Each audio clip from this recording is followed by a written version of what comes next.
Sahyadri top 10 news या बातमीपत्राचे प्रायोजक आहेत Mac care super speciality hospital Ahmednagar.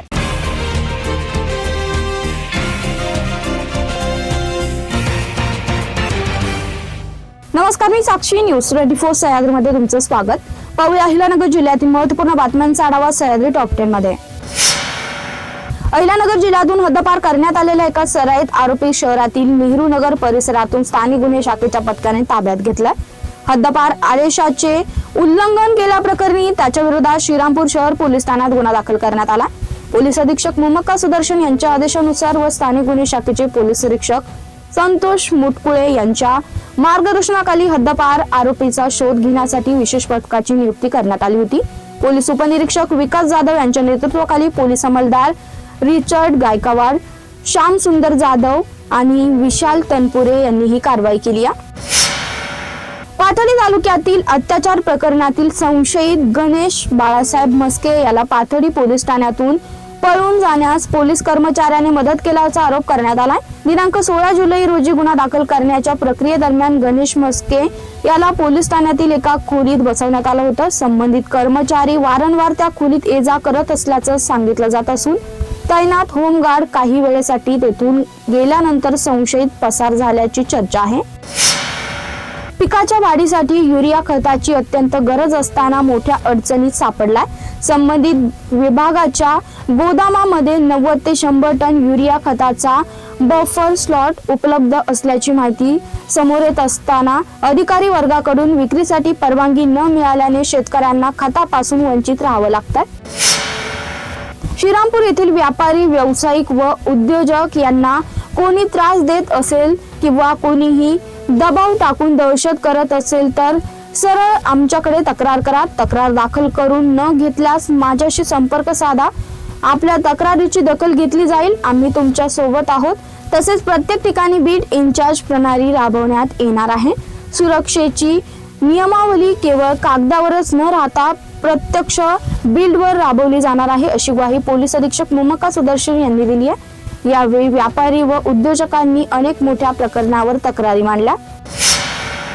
नगर जिल्ह्याची जीवनदायिनी असलेल्या भंडारदरा पाणलोटात गत 3 दिवसांपासून मान्सून सक्रिय झाला असून शुक्रवारच्या तुलनेत पावसाचा जोर आणखी वाढला होता। त्यामुळे धरणाकडे येणारी आवक वाढली आहे। त्यामुळे हे धरण आज उद्या दिवसात 65% भरणार आहे। त्यामुळे डोंगर दऱ्यांवरील धबधबे फेसाळून लागले असून ओढे नाले पाण्याने खळखळू लागलात। सह्याद्री टॉप 10 मध्ये घ्या छोटीशी विश्रांती। कॉंग्रॅच्युलेशन्स वहिनी, बाळ झाल्याबद्दल। पण मी ऐकलंय डिलिव्हरी फार क्रिटिकल होती। आता ठीक आहे ना सगळं? अगं होता थोडा प्रॉब्लेम, पण स्त्रियांच्या आरोग्याची संपूर्ण काळजी घेणारं मातृसेवा होतं ना साथीला। सगळं सुरळीत झालं। किशोर वयापासून ते रजोनिवृत्तीपर्यंत स्त्रीच्या आरोग्याची संपूर्ण काळजी घेणारं अहमदनगर मधील पहिलं स्त्री रुग्णालय Matruseva women's hospital, obstetric ICU, किशोरवयीन आणि विवाहपूर्व समुपदेशन, गरोदर माता तपासणी आणि प्रसूती, पहिल्या सिझेरियन नंतर नॉर्मल डिलिव्हरीची सोय। मातृसेवा विमेन्स हॉस्पिटल, सक्कर चौक, नवीन टिळक रोड, अहमदनगर। फोन 9850 20 0017। विश्रांतीनंतर तुमचं पुन्हा एकदा स्वागत। पाहूया पुढील बातम्या। आषाढी एकादशी निमित्त पंढरपूर यात्रेसाठी ST महामंडळ सज्ज झालं असून अहिल्यानगर विभागाच्या वतीने भाविकांच्या सोयीसाठी 20 जुलै पासून 430 जादा बसची व्यवस्था केली आहे। सध्या देखील पंढरपूरसाठी महामंडळाच्या नियमित बस हाऊसफुल धावत आहेत। 20 जुलै रोजी सप्तमी असून या दिवशी आषाढी यात्रेस प्रारंभ होत आहे। या दिवसापासून अहिल्यानगर विभागाच्या वतीने 30 जुलै पर्यंत 280 जादा बस सोडण्याचं नियोजन करण्यात आलंय। रावरी तालुक्यातील सडे येथील 28 वर्षीय तरुणाने अल्पवयीन मुलीशी विवाह केल्याप्रकरणी नुकताच गुन्हा दाखल झालाय। तालुक्यात आणखी एका अल्पवयीन मुलीचं वय लपून विवाह लावल्याचा तसेच विवाहानंतर सासरी तिचा छळ केल्याचा धक्कादायक प्रकार उघडकीस आला। या प्रकरणी पती, सासू, नणंद, विवाह जुळवून देणारा मध्यस्थी तसेच इतर नातेवाईकांसह 12 ते 13 जणांविरुद्ध रावरी पोलीस ठाण्यात गुन्हा दाखल झाला। पाथर्डी तालुक्यातील एका बलात्काराच्या गुन्ह्यात पोलीस ठाण्यात आणलेल्या एका संशयित आरोपीला पोलीस कर्मचाऱ्यानेच पळून जाण्यास मदत केल्याचा गंभीर आरोप समोर आलाय। संबंधित कर्मचाऱ्यावर काय कारवाई होणार याकडे जिल्ह्याचं लक्ष लागलंय।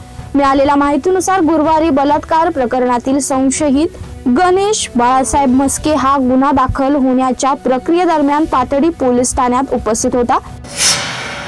महाराष्ट्राच्या समाजवादी विचार विश्वाला दिशा देणारा बुलंद आवाज, अन्यायाविरुद्ध आयुष्यभर निर्भीडपणे लढणारा सत्याग्रही योद्धा, युवकांच्या हातात परिवर्तनाची मशाल देणारा प्रेरणास्रोत आणि ग्रामीण विकासाला नवी दिशा देणारा दूरदृष्टीचा शिल्पकार हरपला. युवक क्रांती दलचे संस्थापक, ज्येष्ठ समाजवादी नेते, माजी आमदार, गांधीवादी विचारवंत आणि शिक्षण तज्ञ डॉक्टर कुमार सप्तर्षी यांच्या निधनाने महाराष्ट्रातील परिवर्तनवादी, समाजवादी आणि ग्रामीण विकासाच्या चळवळीचा आधारवर कोसळल्याची भावना सर्व स्तरातून व्यक्त होत आहे. कोपरगावातील साहित्यरत्न लोकशाहीर अण्णाभाऊ साठे स्मारक, नाट्यगृह आणि समाज मंदिराच्या मागण्यांसाठी सुरू असलेल्या आंदोलनाला आमदार आशुतोष काळे यांनी भेट दिली. यावेळी त्यांनी स्पष्ट निर्देश देत नाट्यगृहाची जागा बदलावी लागली तरी चालेल, मात्र साहित्य लोकशाहीर अण्णाभाऊ साठे नाट्यगृह हे नाव कोणत्याही परिस्थितीत बदलता कामा नये असं नगरपालिकेला सांगितलंय. आमदार काळे यांनी सांगितलंय की नाट्यगृहासाठी 5 कोटी रुपयांचा निधी मंजूर झाला असून जागेच्या कराराची प्रक्रिया शासनाकडे प्रलंबित आहे. ती पूर्ण होताच कामाला गती दिली जाईल. तसेच अण्णाभाऊ साठे स्मारकाच्या लोकार्पणाचा निर्णय समाज बांधवांनी सर्वानुमते घेऊन नगरपालिकेला कळवावा असं त्यांनी आवाहन केलंय. यावेळी नितीन साबळे, अर्जुन मरसाळे, फकीर चंदन शिव, अनिल पगारे, रवींद्र डोलारे, शरद त्रिभुवन, दीपक मरसाळे, ज्ञानेश्वर घोडेस्वार, किरण गायकवाड, सचिन आहिरे, विजय मरसाळे, सिद्धार्थ शेळके, कोपरगाव नगरपालिका अधिकारी आदींसह समाज बांधव मोठ्या संख्येने उपस्थित होता. स्मारकाचं लोकार्पण हे करण्यासाठी त्याच्या अगोदर पण समाजाला मी विनंती केलेली होती की आपण एकत्रित बसून कशा प्रकारचा कार्यक्रम कधी घ्यायचा आहे हे आपण सुचवावं. त्या पद्धतीने नगरपालिका त्या ठिकाणी त्याची अंमलबजावणी करेल. राहिला विषय नाट्यगृहाचा, त्या ठिकाणी जी काही जमीन आहे त्याचं करार हे शासनाकडे प्रलंबित आहे. त्याला निधी जवळजवळ 5 कोटी त्याला मंजूर आहे.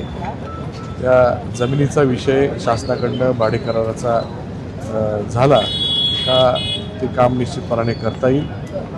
समाज मंदिरासाठी जी जागा त्यांनी अपेक्षित धरलेली आहे त्या जागेचा जो काही विषय आहे CO साहेब त्या ठिकाणी माहिती घेऊन त्याच्यावरही कारवाई करतील. तर त्या पद्धतीची विनंती त्यांना केलेली आहे. समाजाचा विषय त्यांनी त्या ठिकाणी कशा पद्धतीने पुढे जायचं आहे आणि कार्यक्रम कसा घडवून आणायचा आहे हे यासाठी त्यांनी एकत्रित बसावं, त्यांनी निर्णय घ्यावा आणि नगरपालिकेला CO साहेबांना त्यांनी द्यावं. त्या पद्धतीने त्याची अंमलबजावणी होईल. सह्याद्री टॉप 10 मध्ये इथे संपतोय. तुम्ही पाहता न्यूज 24 सह्याद्री.